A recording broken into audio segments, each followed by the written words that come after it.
साहेब, एकूण काही वर्षांचा विचार जर आपण केला तर साखरेच्या निर्यात धोरणाचं केंद्र सरकारचं जे धोरण आहे ते कुठंतरी चुकतंय, ते मारक महाराष्ट्र सरकारला होतंय असं वाटतं का तुम्हाला? आणि नेमकं या संदर्भात काय व्हायला पाहिजे?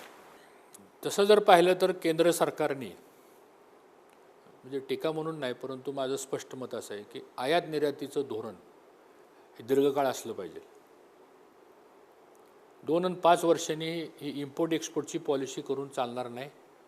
कारण आज ग्लोबलायझेशनमुळं सारं जग आता एक झालेलं आहे. उद्या जर आम्ही एखादा माल तयार केल्यानंतर जर परदेशामध्ये जर एखाद्या मालाला जर चांगली किंमत मिळत असेल आणि तुम्ही जर बंधन आणणार असाल तर ते पण योग्य नाही. आणि दुसरी गोष्ट अशी आहे की आपल्याकडे एखाद्या मालाचं प्रोडक्शन होत असताना तुम्ही जर 0% इम्पोर्ट ड्युटी लावून जर बाहेरचा माल आपल्या देशामध्ये आणणार असाल आणि इथल्या उत्पादित मालाच्या किमती जर घसरणार असतील आणि त्याचा परिणाम शेतकऱ्यांच्यावर होणार असेल तर तेही धोरण योग्य नाही.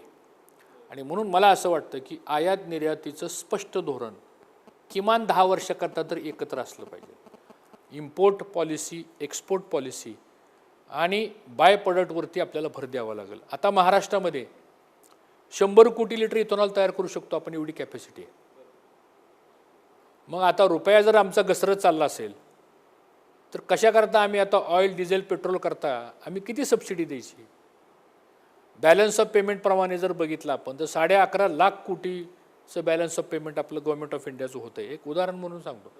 मग आता ह्याच्यातला 7.5 लाख कोटीचा क्वांटम जर तुमचा ऑइल, डिझेल, पेट्रोलचा असेल तर तेवढं परकीय चलन आपण आणणार कुठलं? आमचं म्हणणं असं आहे की 100 कोटी काय 200 कोटी लिटर आम्ही इथेनॉल तयार करून देऊ शकतो. केंद्र सरकारची पॉलिसी, कारण साखर उद्योग हा जवळजवळ केंद्राशी निगडीत आहे. म्हणून आम्ही आता आम्ही सुद्धा काय मार्ग काढला राज्य सरकारने, आम्ही वीज निर्माण करण्याकरता म्हणून 5% भाग भांडवल देतो. जो साखर कारखाना सहकारातला असो किंवा खाजगी असो, जो कोजने वीज तयार करेल ती ₹5.81 पर युनिट ती वीज आम्ही खरेदी करतो राज्य सरकार. त्यांना 10 वर्षाचा पर्चेस टॅक्स आम्ही माफ करतो. आता हे केल्यामुळं 7,000 कोटीची गुंतवणूक झाली या राज्यामध्ये सांगतो. आणि आज सगळ्या महाराष्ट्रामध्ये विजेचं जाळं निर्माण झालं सांगतो. आज जिथं लो व्होल्टेजमुळे शेतकऱ्यांना वीज मिळत नाही, आज तिथं वीज मिळायला लागली. राज्यातल्या सेवा सोसायट्यांचा एवढा मोठा एक शेतकऱ्यांना फायदा होत असताना कुठंतरी सेवा सोसायट्या बंद करण्याचा एक घाट किंवा तशा पद्धतीची एक वावडी उठलेली होती. त्या बाबतीमध्ये काय सांगाल? काय सेवा सोसायट्यांच्या बाबतीमधलं महत्त्व आहे त्याबद्दल काय सांगाल? राज्यातल्या 25,000 विकास सोसायट्या या महाराष्ट्रातल्या 65 लाख शेतकऱ्यांना यावर्षी 35,000 कोटीचं पीक कर्ज देत आहे. सोपं काम नाही. 35,000 कोटी रुपयाचं पीक कर्ज 1 लाख रुपयाप्रमाणे 0%, 3 लाख रुपयाप्रमाणे 3% आज 35,000 कोटीचं बिनव्याजी भांडवल जर माझ्या ग्रामीण भागातल्या शेतकऱ्यांना मिळत असेल तर निश्चितच आर्थिक परिवर्तन ज्याला म्हणतो आपण व्हायला काही अडचण नाही.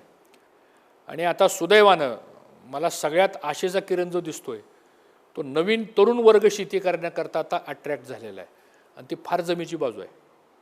पूर्वी अपारंपरिक शेती करणारा अशिक्षित वर्ग होता, आता तो दिसत नाही. आता शेततळी म्हणा, ठिबक पद्धत म्हणा, हॉर्टिकल्चर म्हणा, सेरिकल्चर म्हणा, dairy business, poultry business, winery याच्या पुढे गेला शेतकरी. आता तुम्हाला सांगतो, SLBCची मीटिंग दरवर्षी एकदा होती मुंबईला. गेले 3 वर्ष झालं सलग हे स्वतः मुख्यमंत्री 5-5 तास ते SLBCच्या मीटिंग करतात येतात. सगळ्या राष्ट्रीयकृत बँकांचे, RBIचे डेप्टी गव्हर्नरपासून ऑल टॉप लेवल बँकर्स जे आहेत ना, they have to come for the meeting. आम्ही ती मीटिंग ऑर्गनाईज करतो, त्यांना आम्ही लंच देतो. प्रोफेशनली मीटिंग होती सगळी, ते आम्हीच मीटिंग ऑर्गनाईज करतो सहकार विभागात. तर ह्या 3 वर्षाच्या SLBCच्या मीटिंगमुळं पहिल्यांदा ह्या वर्षी महाराष्ट्राचा क्रेडिट प्लॅन 1 लाख कोटीच्या पुढे गेला. हे क्रेडिटेबल आहे. म्हणजे 1 लाख कोटी रुपयेचा क्रेडिट प्लॅन एका वर्षाकरता महाराष्ट्राला मिळणं म्हणजे ही खूप मोठी अचिव्हमेंट आहे. आणि त्या 1 लाख कोटीपैकी 35,000 कोटी हे पीक कर्जा करतायत, 20,000 कोटी मुंबई करतायत, जिथं छोटे मोठे उद्योग व्यवसाय सुरू करू शकतो आपण ते. 15,000 कोटी हे मध्यम मुदत करतायत आणि बाकीचे महिला बचत गट वगैरे वगैरे असं करून 1,00,000 कोटीचा क्रेडिट प्लॅन आहे.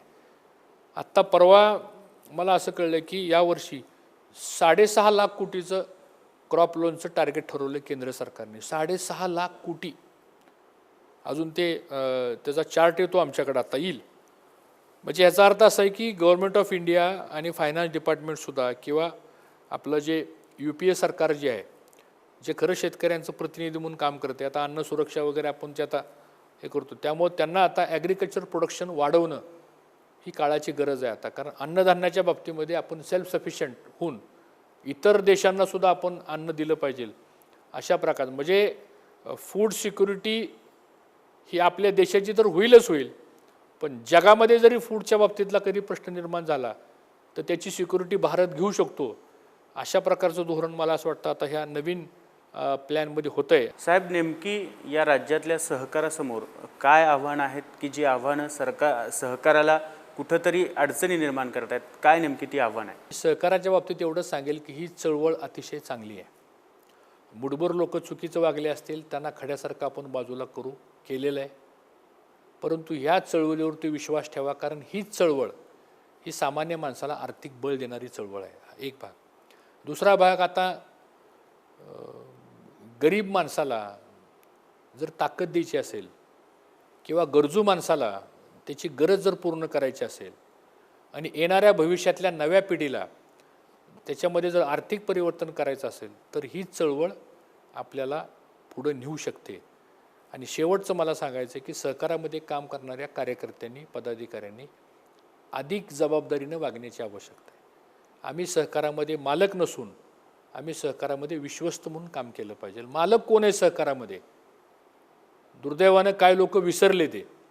सहकारामध्ये मालक हा सभासद आहे आणि संचालक मंडळ किंवा चेअरमन हा विश्वस्त आहे की ज्याच्या हातामध्ये 5 वर्षाकरता ती संस्था दिली असते. आणि तुमचा जर कॉशियस क्लिअर असेल, तुम्हाला सहकारामध्ये सामान्य माणसाकरता जर काम करण्याची जिद्द असेल तर ही चळवळ अतिशय उत्तम चळवळ आहे. आणि मला वाटतं ह्या चळवळीनं महाराष्ट्राची ओळख अजून पुढं आपल्याला चांगली करता येईल आणि ती व्हावी एवढीच अपेक्षा आहे. महाराष्ट्राच्या या उपक्रमाअंतर्गत सहकार विभागाशी आज आपण एकूण सहकार विभागाचं काय चित्र आहे याबद्दल माहिती घेतलेली आहे. सहकार मंत्र्यांनी आपल्याला संपूर्ण विस्तृत मुलाखत दिली, त्याबद्दल मी सहकार मंत्र्यांचा आभारी आहे. धन्यवाद.